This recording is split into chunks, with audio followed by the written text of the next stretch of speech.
सभी व्यूवर्स का इस वीडियो में स्वागत है। दोस्तों, ये जो मैंने शब्द लिखे हुए हैं, जो टर्म्स लिखे हुए हैं, ये आपने कभी ना कभी जरूर सुने होंगे और अगर आप सिविल सर्विसेज की तैयारी कर रहे हैं तो निश्चित ही आपने इन शब्दों को सुना होगा। लेकिन बहुत सारे लोगों को इनमें कंफ्यूजन रहती है कि आखिर इसमें से किसका क्या सटीक मतलब है। सही मीनिंग लोगों को अक्सर नहीं पता होती और कंफ्यूजन की स्थिति बनी रहती है। तो इस वीडियो में आइए इसी कंफ्यूजन को दूर करते हैं। अगर चैनल पे नए हैं तो चैनल को सब्सक्राइब कर लीजिए, वीडियो को लाइक और शेयर करें।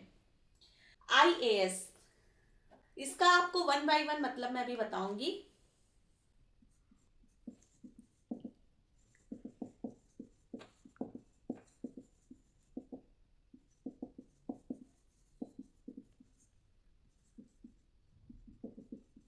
अगर आईएएस की बात करें तो इसका मतलब होता है ऑल इंडिया एडमिनिस्ट्रेटिव सर्विसेज, यानी पूरे भारत में पैन इंडिया में जो प्रशासनिक सेवाओं में जो अधिकारी कार्य करते हैं उनको हम सामूहिक रूप से आईएएस कहते हैं और इनकी नियुक्ति राष्ट्रपति द्वारा की जाती है। आईएएस एक प्रकार की सेवा है जो ऑल इंडिया बेसिस पर जिसमें अधिकारी काम करते हैं, ये एक सेवा का नाम है।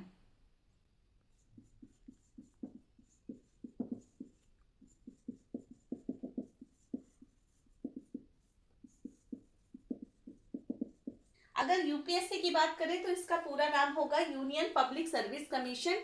ये एक प्रकार की बॉडी है, एक प्रकार का आयोग है, ये एक संवैधानिक निकाय है जो कि आईएएस के लिए भर्ती के लिए एग्जाम को कंडक्ट कराता है। यानी आपका जो प्रीलिम्स, मेंस और इंटरव्यू 3 स्टेज से होकर के जो अधिकारी चयनित होते हैं, जो कैंडिडेट चयनित होते हैं अंतिम रूप से जो आईएएस बनते हैं, उनका एग्जाम कराने वाली जो संस्था है उसको हम यूपीएससी कहते हैं। अब बात आती है कि क्या जितने भी अभ्यर्थी यूपीएससी का एग्जाम देकर अंतिम रूप से चयनित होते हैं क्या वे सभी आईएएस होते हैं? तो ऐसा बिल्कुल भी नहीं है।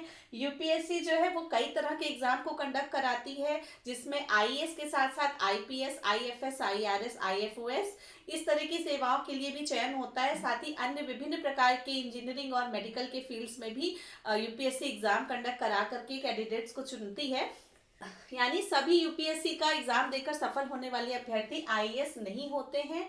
यूपीएससी जो यूपीएससी सीएससी का एग्जाम होता है, यानी जिसको सिविल सर्विसेज का एग्जाम कहते हैं, सीएसई यानी सिविल सर्विसेज का एग्जामिनेशन, उसको जो लोग क्वालिफाई करते हैं उसमें भी जो टॉप रैंक वाले कुछ कैंडिडेट होते हैं वो हर साल कट ऑफ अलग अलग जाती है।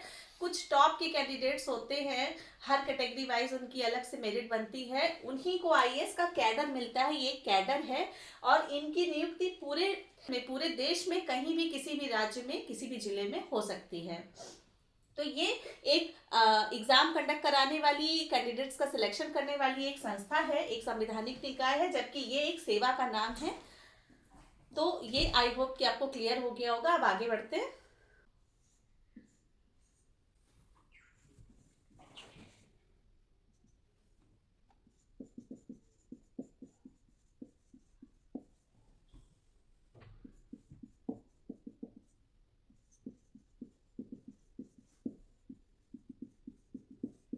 यूपीपीएससी यानी Uttar Pradesh public service commission, ये भी एक संवैधानिक निकाय है और जैसे उत्तर प्रदेश का ये यूपीपीएससी है जो लोक सेवा आयोग कहलाता है, उसी तरह हर राज्य के अपने अलग से लोक सेवा आयोग बने हुए हैं, जैसे एमपीपीएससी और पीपीपीएससी। तो ये जो है स्टेट ओरिएंटेड है और एक राज्य में जो प्रशासनिक सेवाओं में अधिकारियों का पदों पर, विभिन्न पदों पर चयन होता है, वो एग्जाम कराने वाली ये संस्था है। और जो ये एक बॉडी है जो एग्जाम कंडक्ट कराती है, जैसे यूपीएससी जो है वो ऑल इंडिया लेवल पर कराती है, उसी तरह यूपीपीएससी जो है वो यूपी के लिए अलग से जो है भर्ती निकालती है। तो ये भी एक प्रकार की बॉडी है, एक निकाय है। अब बात करें यूपीपीसीएस।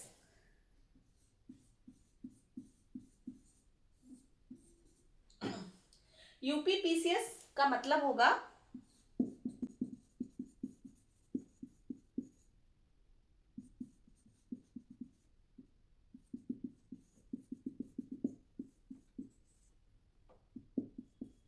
यूपीपीसीएस का मतलब होगा Uttar Pradesh provincial civil services, यानी कि ये प्रांतीय लोक सेवा उत्तर प्रदेश की प्रांतीय लोक सेवा, ये इसका पूरा नाम हो गया।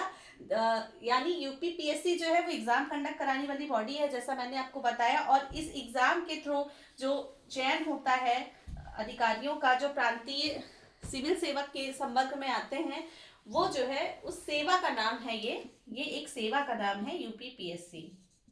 ये एक सेवा है और ये एक बॉडी है, निकाय है, संस्था है जो एग्जाम कंडक्ट कराती है। अब फिर से वही सवाल आता है कि क्या यूपीपीएससी का एग्जाम देने वाले जितने भी कैंडिडेट अंतिम रूप से चयनित होते हैं, क्या वो सभी पीसीएस कहलाते हैं? तो ऐसा बिल्कुल भी नहीं है। पीसीएस कैडर जो है उसमें कुछ ही पद हैं जो पीसीएस में सम्मिलित हैं, बाकी बहुत सारे पद हैं जो पीसीएस में सम्मिलित नहीं हैं। क्योंकि यूपीपीएससी जो है वो कई तरह की परीक्षाएं कंडक्ट कराता है। तो अगर यूपीपीसीएस की बात करें तो उसके थ्रू जो पद भरे जाते हैं हम सभी जानते हैं कि एसडीएम, डीवाईएसपी यानी deputy SP, ARTO, jail SP, इस तरह के तमाम पद हैं। बीएसए का पद हो गया। इस तरह के तमाम जो पद हैं, डीपीओ, डीपीआरओ, ये सारे जो पद हैं वो सब यूपीपीसीएस सेवा के भाग हैं। तो ये जो है ये स्टेट का जो लोक सेवा आयोग होता है उसको यूपीपीएससी कहते हैं उत्तर प्रदेश के संदर्भ में। अगर किसी स्टेट का है तो उस स्टेट का नाम आगे लग जाएगा और आगे पीएससी लग जाएगा।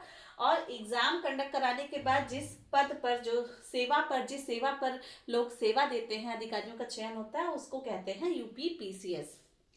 आई होप कि आपको ये चीजें अब क्लियर हो गई होंगी। और इनकी जो नियुक्ति है वो राज्यपाल करते हैं। इनका जो ट्रांसफर है वो उस स्टेट की बाउंड्री के अंदर ही रहता है। उनका जिला बदल सकते हैं लेकिन स्टेट बदला नहीं जाता है।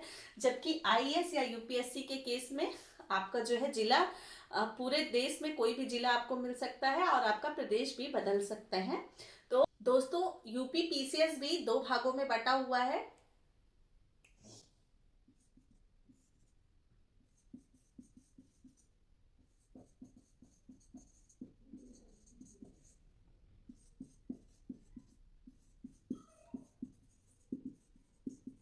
अपर सबऑर्डिनेट और लोअर सबऑर्डिनेट, यानी प्रवर अधीनस्थ और अवर अधीनस्थ, इसको लोअर पीसीएस भी कहते हैं और इसको अपर पीसीएस भी कहते हैं।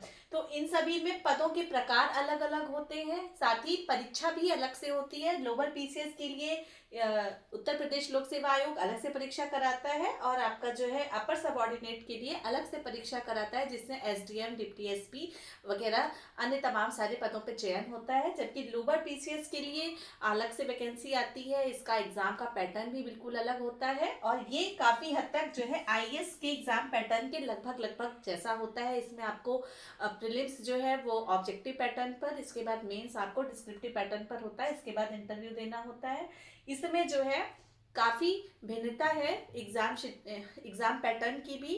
पदों के नाम भी अलग हैं और इसका एग्जाम का पैटर्न बिल्कुल अलग है। इसमें पद भी अलग प्रकार के होते हैं। तो ये थी जानकारी आपकी आईएएस, यूपीएससी, यूपीपीएससी और यूपीपीसीएस को लेकर। आई होप कि आपको अब सारे टर्म्स बिल्कुल क्लियर हो गए होंगे। अगर आप किसी और टॉपिक पे भी वीडियो देखना चाहते हैं तो कमेंट बॉक्स में कमेंट जरूर करिएगा। साथ ही वीडियो पसंद आए तो वीडियो को लाइक करिएगा। आपके एक लाइक से मुझे वीडियो बनाने के लिए एनर्जी मिलती है। ये थे कुछ बेसिक टर्मिनोलॉजी जिसमें अक्सर लोगों को कंफ्यूजन रहता है। आई होप कि अब आपको चीजें क्लियर हो गई होंगी। ये वीडियो देखने के लिए आप सबका बहुत बहुत धन्यवाद। जल्द ही मिलते हैं फिर किसी और अन्य इंफॉर्मेटिव वीडियो में। Thanks for watching.